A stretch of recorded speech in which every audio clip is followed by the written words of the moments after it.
When it comes to tax, it's not often that we have good news. With this initiative, the government estimates that it's going to give away about £85 million over the next couple of years or so. So please don't miss out on the latest government tax giveaway. Hello, I'm Paul Kennedy, Director of Tax Planning at Fidelity, and I want to take just a few minutes of your time to tell you how to make the most of your savings, beat off the taxman, and it's all completely approved by the government. At this time, it's perhaps more important than ever that we ensure that we eke out every last penny from our hard-earned savings. What we need, therefore, is something that stops the taxman taking a slice of your investment returns. And that is the individual savings account, or ISA. Now, some people get confused with an ISA, thinking of it as a complex financial product. It is not. It is simply a tax-efficient wrapper into which you can place your investments, whatever they may be. By doing so, you stop the taxman grabbing a slice of your investment return, you will increase your overall return, and crucially, you'll increase what you put back into your pocket. Just how much more you'll get back by investing inside an ISA compared to investing outside an ISA will depend in what you invest and whether you're a higher rate or basic rate taxpayer. For example, a higher rate taxpayer in certain investments over time might receive 100% or even more investing with an ISA compared to investing outside an ISA.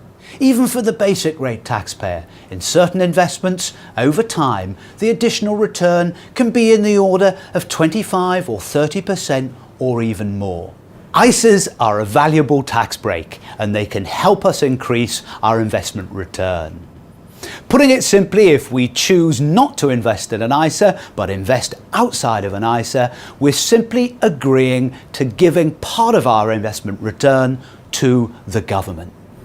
Unfortunately, and probably because of the tax savings, the government restricts how much we can put into an ISA each year. But it's here that we have the good news, because the government has recently increased the limit, and it's a big increase, an increase of over 40%. Your ISA allowance runs from tax year to tax year. That is the 6th of April one year to the 5th of April the following year.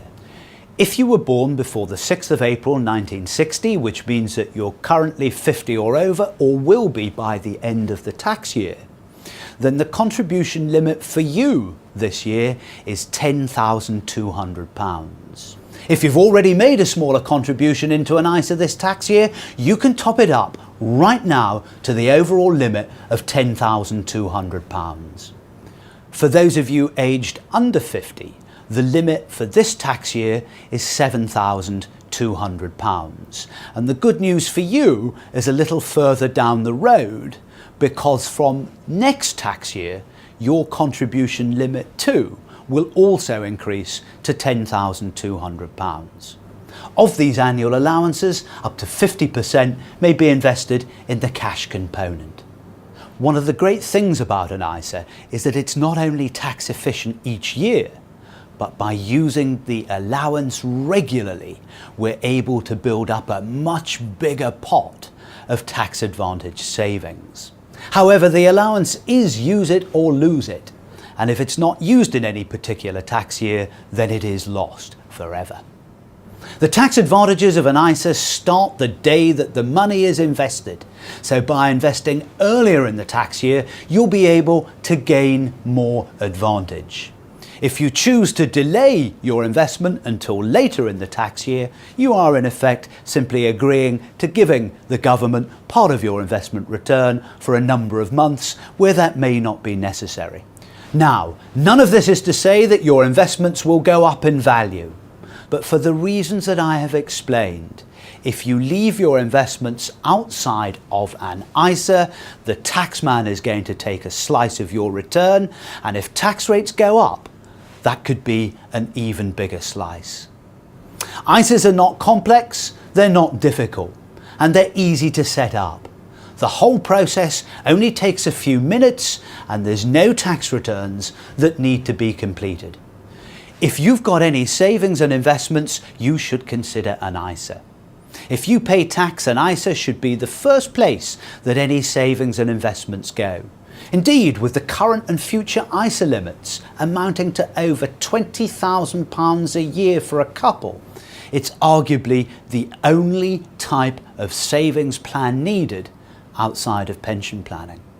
The government already estimates that it gives away £2 billion worth of tax each year on ISAs.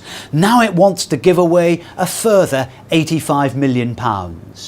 If you have savings and do not use your ISA allowance, you may simply end up throwing money away and missing out on your share of the great tax giveaway.